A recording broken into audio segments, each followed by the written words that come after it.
Good afternoon. How silently the wondrous gift is given.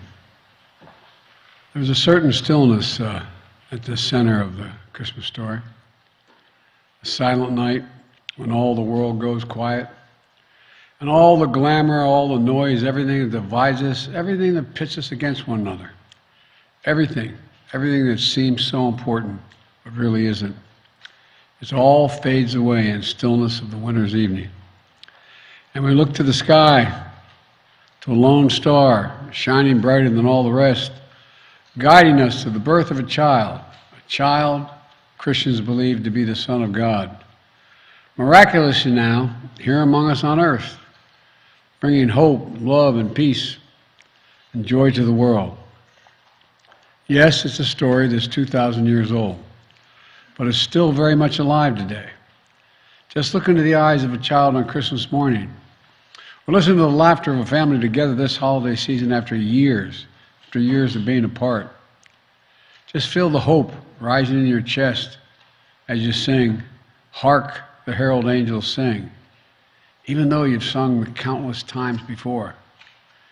Yes, even after 2,000 years, Christmas still has the power to lift us up, to bring us together, to change lives, to change the world. The Christmas story is at the heart of the Christmas Christian faith. But the messages of hope, love, peace, and joy, they're also universal. It speaks to all of us, whether we're Christian, Jewish, Hindu, Muslim, Buddhist, or any other faith, or no faith at all. It speaks to all of us as human beings who are here on this earth, to care for one another, to look out for one another, to love one another.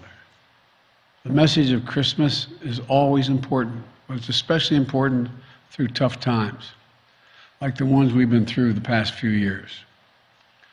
The pandemic has taken so much from us. We've lost so much time with one another. We've lost so many people we loved.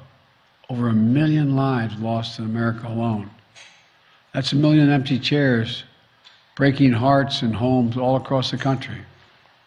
Our politics has gotten so angry, so mean, so partisan.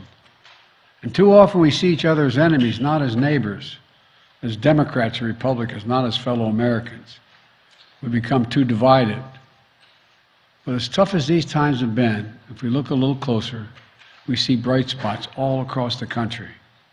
The strength, the determination, the resilience that's long defined America. We're surely making progress. Things are getting better. COVID no longer controls our lives. Our kids are back in school. People are back to work. In fact, more people are working than ever before. Americans are building again, innovating again, dreaming again.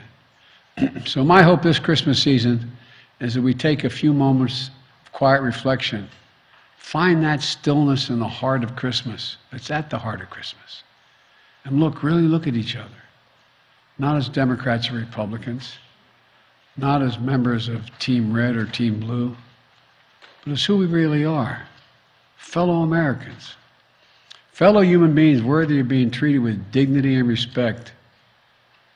I sincerely hope this holiday season will drain the poison that has infected our politics and set us against one another. I hope this Christmas season marks a fresh start for our nation, because there's so much that unites us as Americans, so much more that unites us than divides us. We're truly blessed to live in this nation, and I truly hope we take the time to look out for one another, not at one, for one another. So many people struggle at Christmas. It can be a time of great pain and terrible loneliness. I know, like many of you know. It was 50 years ago this week that I lost my first wife, my infant daughter, in a car accident. My 2 sons were badly injured when they were out shopping for a Christmas tree. I know how hard this time of year can be. But here's what I learned long ago.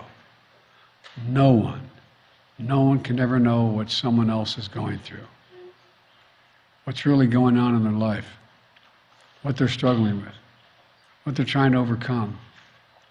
That's why sometimes the smallest act of kindness can mean so much. A simple smile, a hug, an unexpected phone call, a quiet cup of coffee.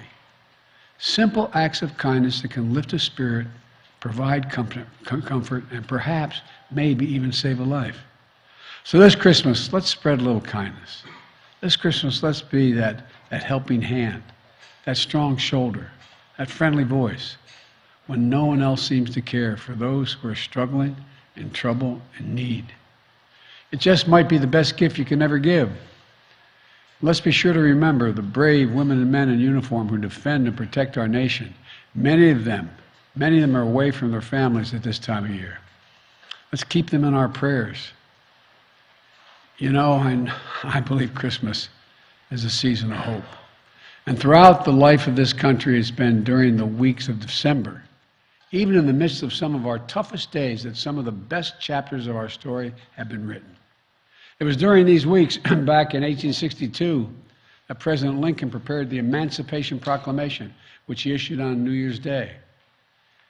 At Christmas, 1941, in the weeks after Pearl Harbor, Franklin Delano Roosevelt hosted Winston Churchill in this White House. Together, they planned the Allied strategy to defeat fascism and autocracy. And it was 1968 that the most terrible year of years, the year of assassination and riot, of war and chaos, that the astronauts of Apollo 8 circled the moon and spoke to us here on Earth. From the silence of space, on a silent night, on a Christmas Eve, they read the story of Christmas creation from the King James Bible. When in the beginning, God created heaven and earth, and God said, "Let there be light," and there was light. That light's still with us, illuminating our way forward as Americans and as citizens of the world. A light that burned in the beginning and at Bethlehem. A light that shines still today in our own time, our own lives. As we sing, "O Holy Night," His law is love and His gospel is peace. May I wish you and for our nation, now and always, is that we'll live in the light of liberty and hope, of love and generosity, of kindness and compassion, of dignity and decency. So from the Biden family, we wish you and your family peace, joy, health, and happiness. Merry Christmas, happy holidays, and all the best in the new year. God bless you all, and may God protect our troops. Thank you. Mr. President, do you think the southern border is secure? Sir, do you believe 2023 will be the year the war ends in Ukraine?